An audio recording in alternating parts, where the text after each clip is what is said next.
పాలేరు నియోజకవర్గంలో మరి 50,000 మెజార్టీతో ఓడిపోవడం అనేది ఎంతైనా మాకు కొంత బాధ ఉంది, చెప్పుకోలేనటువంటి బాధ. సరే ఓటమి గెలుపు ఏదో గెలుస్తాం ఓడతాం అది వేరు, ఎవరికైనా సహజం. కానీ గత 10 సంవత్సరాలుగా రాత్రి పగలు మా పిల్లలు అంటున్నారు, నాకు 2 ఆడపిల్లలు, డాడీ మమ్మీ కానీ నువ్వు కానీ ఎన్నడన్నా మాకు టైం ఇచ్చిర్రా, కనీసం ఒక రోజు సాయం ఇచ్చిర్రా, ఏమన్నంటే యాదగిరి గుట్ట ఏదైనా టైం ఇచ్చిరని వాళ్ళు చెప్తుంటే నాకు కంట నీడొచ్చింది.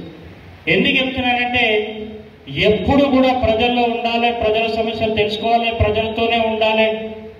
ఈ గత 10 సంవత్సరాలుగా మీకు అందరికి తెలుసు, మేడం అందుబాటులో లేకపోతే నేను మీకు అందుబాటులో ఉన్నాను. ఇద్దరం కూడా ఒక ఓటేస్తే ఇద్దరం కూడా పనిచేసేటువంటి సందర్భం మీకు తెలుసు, మీరు అందరు చూసారు.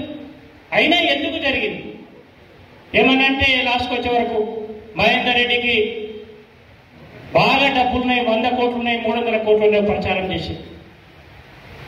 నా బాధ ఏందో ఇప్పుడు తెలుసు. ఈ రోజు నేను ఎన్ని అప్పుల పాలైనా నాకు తెలుసు. 100 రోజులు ఇప్పుడు దాదాపు 45 రోజులు నేను బయటకు రాకపోవడానికి కూడా ఈ అప్పులు జరుపుకోవడానికే నా వంతు ప్రయత్నం చేస్తుంది. మన వాళ్ళే వేదిక మీద వాళ్ళే నాకు చాలా అప్పులు ఇచ్చారు. ఎన్ని బాధలు పడ్డాం. మేము ఎక్కడైనా చిన్న పొరపాటు రియల్ ఎస్టేట్లో పోయి చేసినామా, లేకపోతే ఇంకెక్కడైనా చేసినామా, ఒక నెత్తిలో చేయి పెట్టినామా, ఒకని ఎంతమందికి ఇవాళ పదవులు ఇచ్చినా మీరు ఒకసారి ఈ 10 సంవత్సరాలు ఒక్కొక్కసారి బాధ అనిపిస్తుంది. సరే మనం ఏం చేసినా అంత మెజార్టీ పోయింది కాబట్టి వీళ్ళు ఎవరిని తప్పు పట్టడానికి అవకాశం లేదు. కాకపోతే కాంగ్రెస్ వాళ్ళు 10 సంవత్సరంలో ఆకలితో ఉన్నారు, వాటి వాళ్ళు కసితో చేశారు, మనమేమో కొద్దిగా సరదాగా చేశాం. అది వాస్తవం. ఇప్పుడు చెప్పిన వాళ్ళందరూ కూడా చెప్పారు, కసిగా చెప్పారు. సరే కేసీఆర్ పథకాల వల్ల ఇవాళ ఇప్పటికి కూడా కేసీఆర్నే కోరుకుంటారు జనం.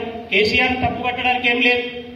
ఏం చేసినా మనం చెప్తున్నాం. ఇప్పుడు వేదిక మీద వెంకటేష్ గారు చెప్పారు, మనకు మన ద్వారా వస్తే అయిపోవాలి అంటే, మన ద్వారా వస్తే మనం చేసిన తప్పేది. ఒక ఊర్లో 4 ఇవి వస్తే దళిత మందికి వస్తే సర్పంచ్ ఓటు పెట్టుకుని జడ్పీటీసీ ఎంపీటీసీ ఓటు పెట్టుకుని ప్రజల వ్యతిరేకత రాదా? దానికి మనమే కార్యకర్తలు ఒకసారి ఆలోచించాలి. ప్రతి గ్రామంలో ఎవరు పెట్టుకున్నాం మనం? కార్యకర్తలకు ఇచ్చినామా? మన మండల పార్టీ నాయకులం కానీ, ఎంపీపీలం కానీ, జడ్పీటీసీలం కానీ? మీకే కదా బాధ్యత ఒప్పైపోయింది. ఎవరు చేసేది? దాన్ని కూడా ఒకసారి మనం అందరం బాధ్యత మీద దీనికి కేసీఆర్ మీద అనడం తప్పు. దయచేసి కేసీఆర్ గారు ఇప్పటికి కూడా జనం కోరుకుంటారు కేసీఆర్నే. ఈ రాష్ట్రంలో కేసీఆర్ గారి నాయకత్వం రావాలా, తొందరలోనే వస్తుంది. గతంలో మీరు చూసారు 89లో కాంగ్రెస్ పార్టీని పొరపాటున ఎన్టీ రామారావు దించి పొరపాటున కాంగ్రెస్ పార్టీని గెలిపించిన తర్వాత మళ్ళా ఎన్నికలు 95,000 వస్తే 95 వస్తే కాంగ్రెస్ పార్టీని డిపాజిట్ కూడా తగ్గించారు. 26 సీట్లు వచ్చినాయి, 240 సీట్లు ఎన్టీ రామారావుని గెలిపించారు. అదే పరిస్థితి వస్తుంది కేసీఆర్. ఇలా ప్రజలందరూ కూడా సరే ఎక్కడికక్కడ ఉన్నటువంటి 2 సార్లు ఎమ్మెల్యేకి ఓటేసినాం కదా, కాకపోతే కేసీఆర్ అయితే ఉంటాడు కదా అనుకున్నారు. సరే వాళ్ళ ఆలోచన 2 సార్లు మార్పు రావాలని కోరుకున్నారు నియోజకవర్గంలో. సరే దానికి మనం ప్రజల తీర్పును అంగీకరించవలసిందే. అది మరిన్ని వీడియోస్ కోసం ఛానల్ ని సబ్స్క్రైబ్ చేయండి, లేటెస్ట్ అప్డేట్స్ కోసం వాట్సాప్ ఛానల్ ని ఫాలో చేయండి, అండ్ లింక్ డిస్క్రిప్షన్ లో ఉంది.